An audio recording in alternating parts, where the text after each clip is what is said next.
Could the Nashville Predators get involved in the NHL goaltending carousel? After a couple of key injuries, there's one team in particular the Preds might want to reach out to in terms of being a goalie trade partner. We'll talk about that today. Plus, World Junior Championships moseying on. One Predators prospect is becoming an absolute star this tournament. More on that coming up today on the Locked On Predators podcast. Your Locked On Predators, your daily podcast on the Nashville Predators. Part of the Locked On Podcast Network, your team every day.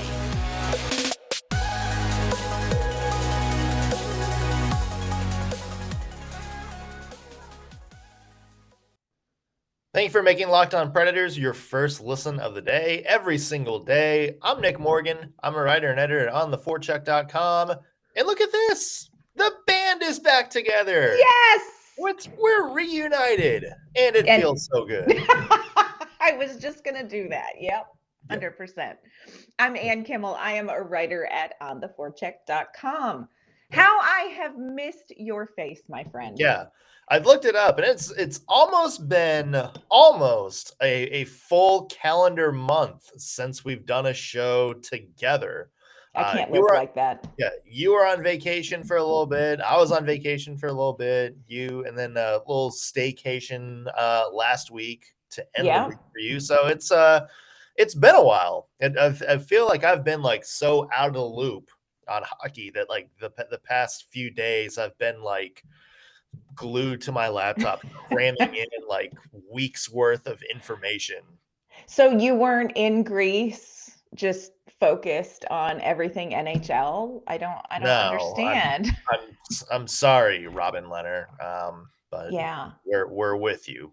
Yeah. So Greece was amazing, right? Greece was amazing, despite a lack of hockey.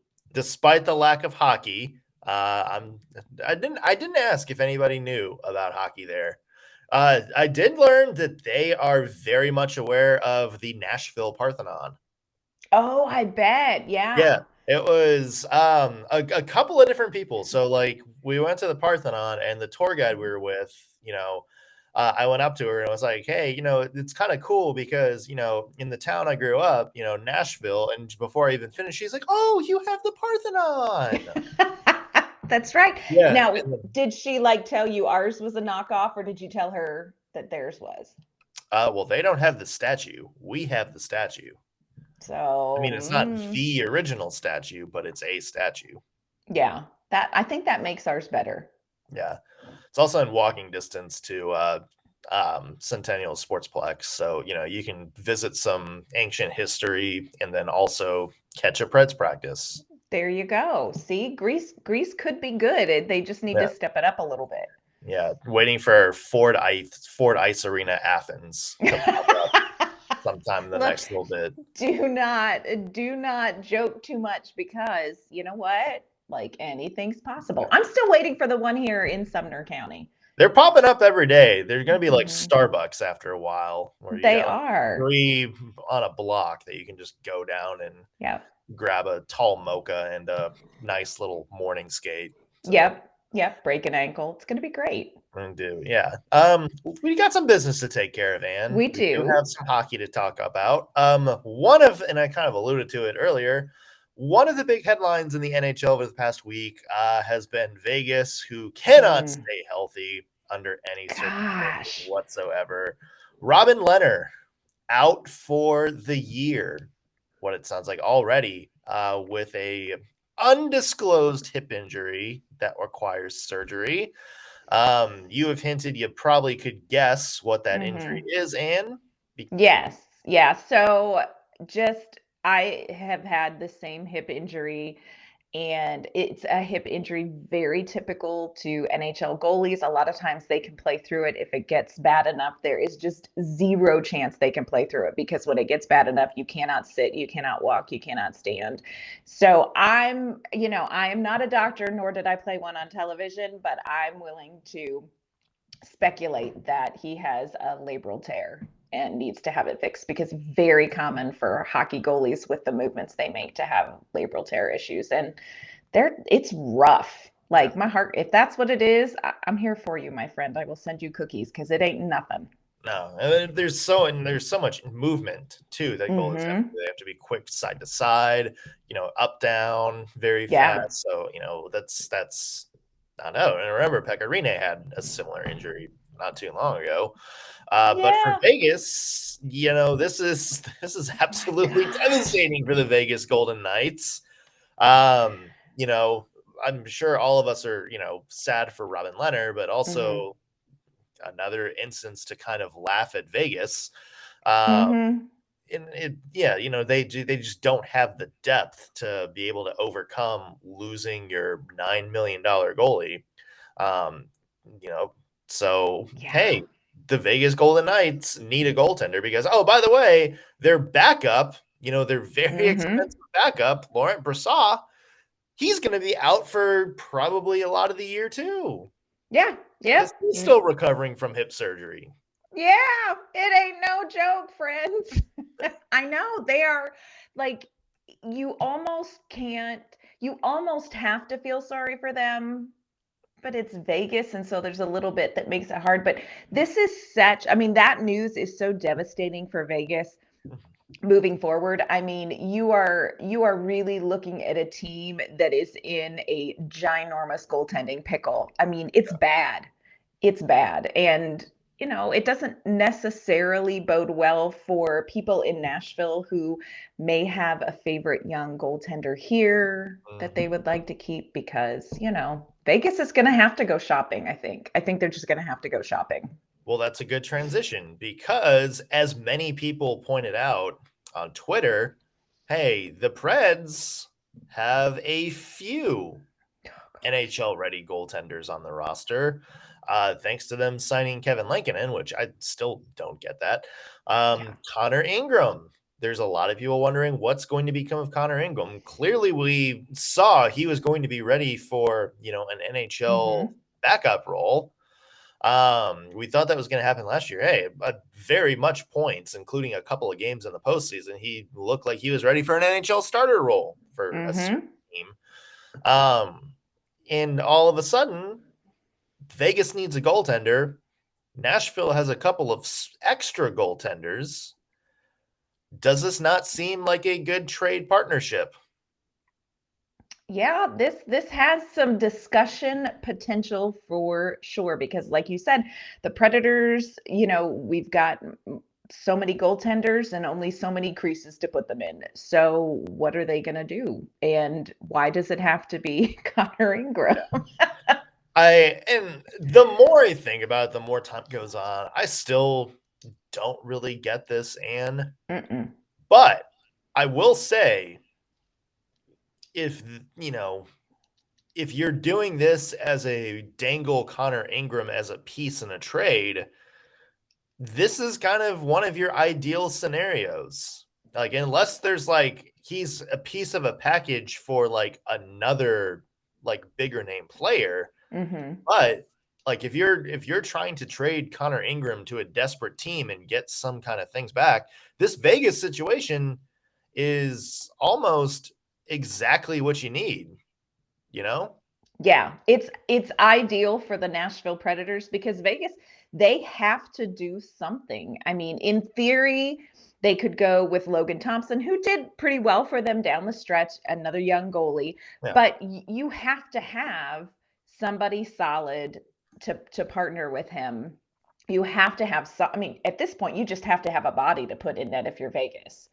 And their backs are against the wall. So, what might they have that Nashville might want? Because again, Nashville somehow ended up with more goalies than nets. Yeah, so. the only other goalie the Knights have on their roster is Michael Hutchinson, who is not good for lack of a better term. Bless.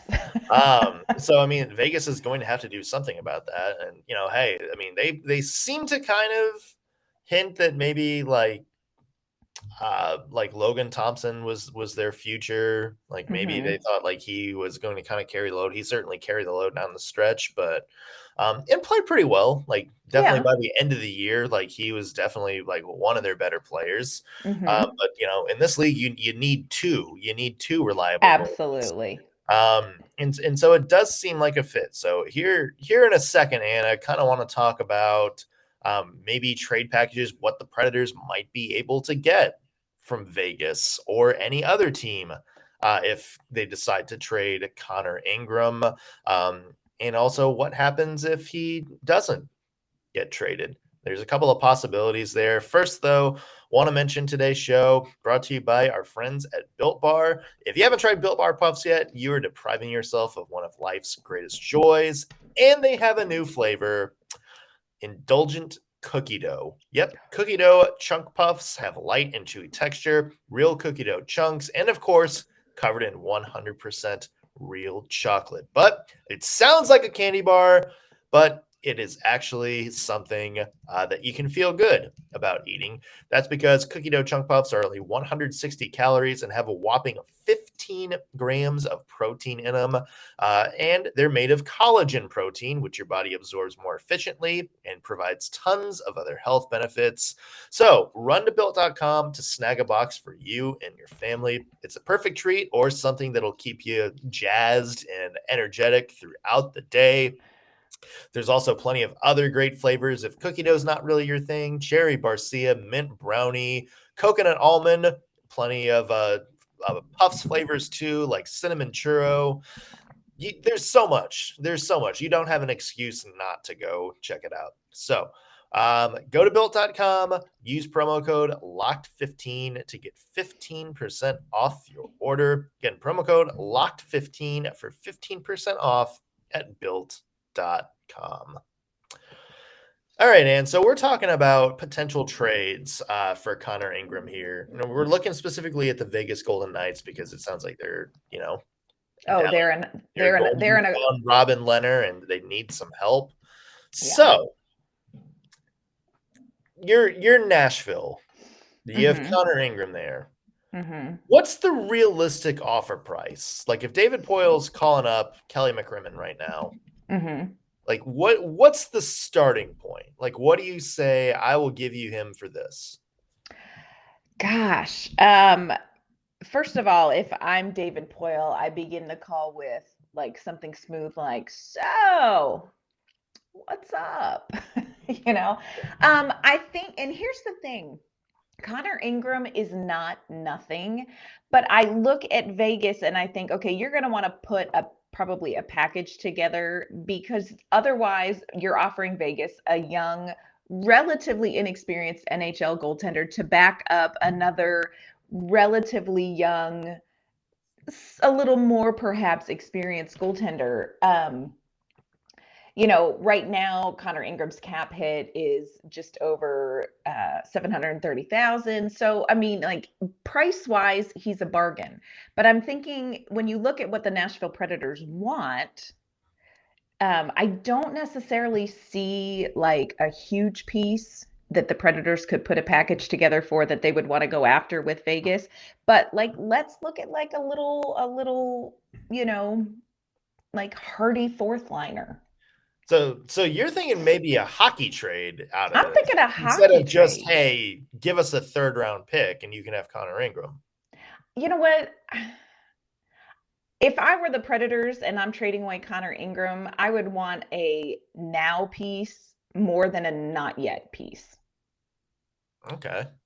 But would that, but again, you're looking at Vegas and you're saying, okay, but do they really have a now piece that's going to be worth putting something together for? Worth something putting together for and, affordable, because that was kind of one of the perks of Connor Ingram was you're going to have a backup who's making, it was I think around like 800,000 against the cap or something like that. So yeah, you got to be careful who you brought back. I mean, but to your point, I mean, when this happened, when the Predators went out and signed Kevin Lankinen, we thought like, okay, maybe Connor Ingram is like a future piece in a trade for a bigger player, like a bigger fish out there.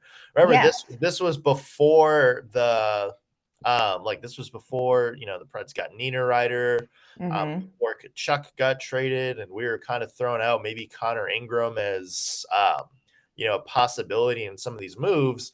So, that possibility is still out there. And there are a couple of names that, some teams have kind of hinted they may be willing to trade at some point, if not this offseason, maybe at the deadline, that, hey, maybe Connor Ingram is that future piece. Yeah. And we think about like maybe, hey, Arizona Coyotes, they're going to have a lot of people they're going to be looking to trade here in the next little bit. Hey, Phil Kessel. Yeah, well, he's a free agent. We can get him forever or for why whatever. what are we doing on that? That's a whole nother podcast. We'll dig into that another day, people. But come on, Phil. But I mean, but there's options out there if you're going to make, kind of a hockey trade that maybe go beyond Vegas a little bit. Yeah.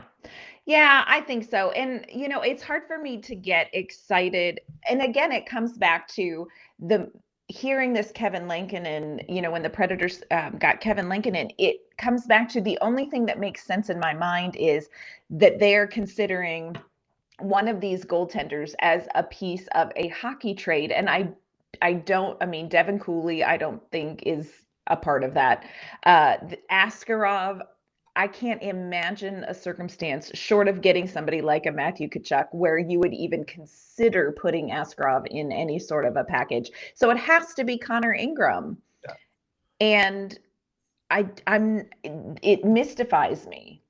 Would you be happy? Like, what would you feel comfortable with when it came to dealing specifically with Vegas and Connor Ingram? Where would you be like, okay? I mean, I look at the roster and they're so thin.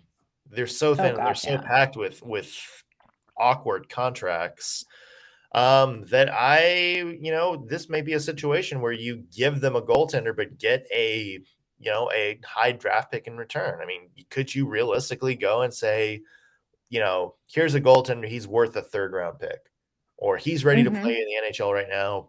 We want, maybe even a 2nd round pick. Like maybe that's your starting point. You see where you get up. Maybe you get like, a 3rd and something else, maybe Vegas is that desperate. It's also interesting, if you're Vegas looking at it from the Nashville perspective, you're going to have to get rid of Connor Ingram. And if you don't, he's probably going to go on waivers and he might be claimed. So you may be able to get him free. So if you're the Preds, you kind of have to be careful about what your starting point is, because what's stopping a team from just being like, okay, well, we'll wait until we'll wait it out. Yeah, we'll wait until you possibly lose him for free and we'll take his very cheap contract. Thank you. So this, if you're David Poile, you got to be careful, but you also can go to a team like Vegas and be like, hey, there's going to be like 10, 15 teams that have a chance to take him before you do. So why don't you make me an offer and we can skip all that and I'll give it to you now.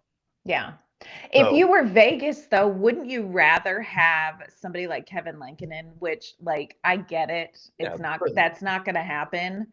But this is one of those scenarios where I'm like, okay, David Poile, you need to learn how to do this. Like, you get Kevin Lankinen for, what did they get him for? 1.2 million, 1.5 million for a year. And then let's flip him. It's like flipping houses. I mean, but that's so like... I know it doesn't work like that. I mean, God. And, it be great? regardless of how I feel about Kevin Lankinen, that would be such a douche move. Oh my gosh, ginormous.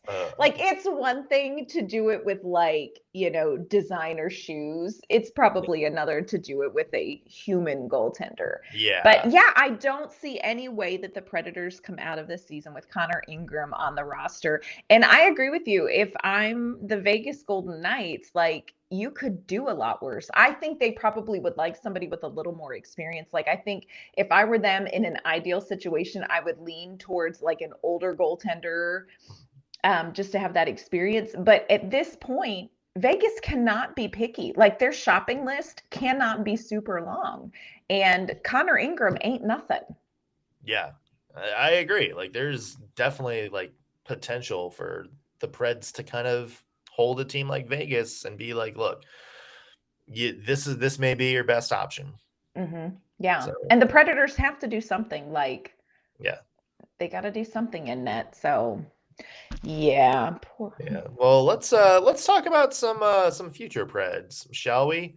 Let's talk a little bit about World and Junior Championships, Anne. All right, so let's dive into this World Junior Championship. So I had people in town, so I've missed a couple of days, but what I have caught has been interesting from a Nashville Predators, prospect perspective for sure. But overall, Nick, It's a weird tournament. Like, this whole thing weird. Just like a weird tournament. Yeah, it is. And for the amount of excitement and interest, and I get that it's like summer hockey, so there's like kind of a weird, seasonal vibe to it. But there's not the buzz about it. I just don't feel like there's a little bit of a lack of something, a lack of zhuzh around this tournament. And I find it interesting, and I also find it a little bit poetic. I'm just saying, a little bit poetic. But is it? I mean, there's a couple of different options there. Like, when I was on vacation, obviously when the tournament started, but I can't remember. It was the first game, and I can't remember who it was. Somebody in the comments can chime in and let me know who it was. But that first game, they showed a picture of the stadium at halftime, or not half. Jesus Christ. At face-off. There's so much going on. Yeah, they showed the stadium at face-off, and it was like no one. And I don't mean like sparse crowd. I mean, there was nobody. No one. There was like a dot of, maybe 10, 15 people each behind each of the benches. And that was it. Like, it looked like, when a NHL team has a morning skate and, they bring in like, a couple of VIP guests or whatever, or like, a special tour or something like that. And they watch it looked like that. Yeah. And it's usually packed. Like, there's usually people traveling from everywhere. Yeah. And, it's in Canada. Like, this whole thing's in Canada. So you think there would be like, a lot people wanting to come travel. This is the first, I guess it's the second attempt at the first World Juniors in quite some time. Yeah. So it seems weird that there wouldn't be more of an interest. Now, there's theories. Like, there's certainly theories. One is just, weird timing. Everybody's kind of burned out on hockey. I mean, but then there's the whole thing going on right now with Hockey Canada. And it's just like, how much of the junior scene are Canadian hockey fans just kind of done with at this point, or kind of very nonplussed by what's going on with all of these investigations, some of which literally seem to be popping up every single week. That they're so nonplussed that it's like, I can't in my heart go support this tournament. I think for me, that's a little bit where I land just internally. Now, look, this is such a great opportunity to see a couple of Predators prospects. And so it's really, in theory, it's a really fun tournament to watch. It's a really important tournament to watch as you're following hockey and you're looking at prospects and you're looking at potential, future players. And there is something in theory that's really, kind of and again, I have to hit the words in theory, that's just kind of pure and lovely about these young men playing hockey, not for money, but for the love of the game. But then for me, when it comes down to these stories coming out about behavior at World Juniors, it's really hard. And I hate it for the players now, because it is costing them something based on previous situations. And I do hate that. But look, like Hockey Canada and the stories that have come out, it is very difficult to separate this year's World Juniors and look at it through a lens that is not somewhat colored by the fact that we have heard things that allegedly went on at other ones. It is very difficult for me to find a way to not let that affect how I look at this tournament, because there's a part of me that's like, okay, if you win, how are you going to celebrate? And again, it's not about these particular players, and I hate that for them. But what Hockey Canada is going through now, what they're investigating right now, it's very hard to want to be a part of that. And it sucks for the guys who are playing now. It sucks. Yeah, and I think that's the thing, is because a lot of the people are like, well, don't punish, these players Right. who had nothing to do with what's going on. Yes.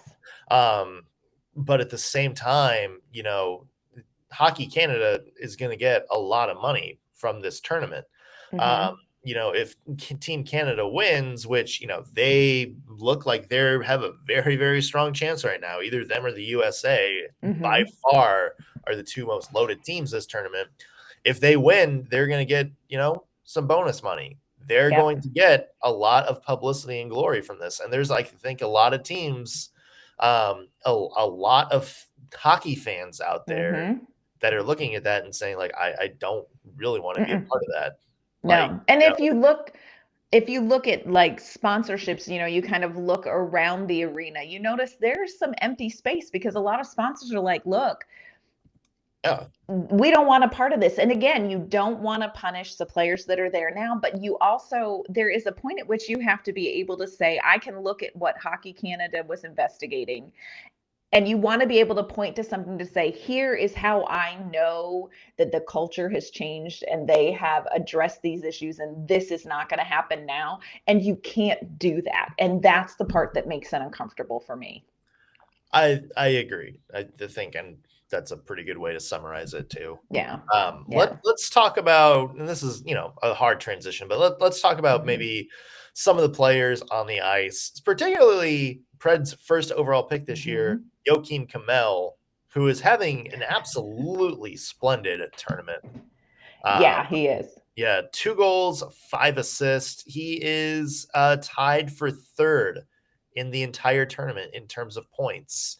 I think we'll talk about some of his game more in depth as the tournament goes on. We got more shows about the World Juniors coming up, but he is a guy that a lot of people have watched this tournament and being like, okay, I think the Preds might have gotten a little bit of a steal here, because this guy looks like a legitimate powerhouse forward. Yeah, I think, the Predators, I think, were very excited. I don't think it was even on their radar that Kemell was a player that they were going to get in this year's draft. But watching him play, I love what I'm seeing from his game. This young guy, first of all, his shot is incredible.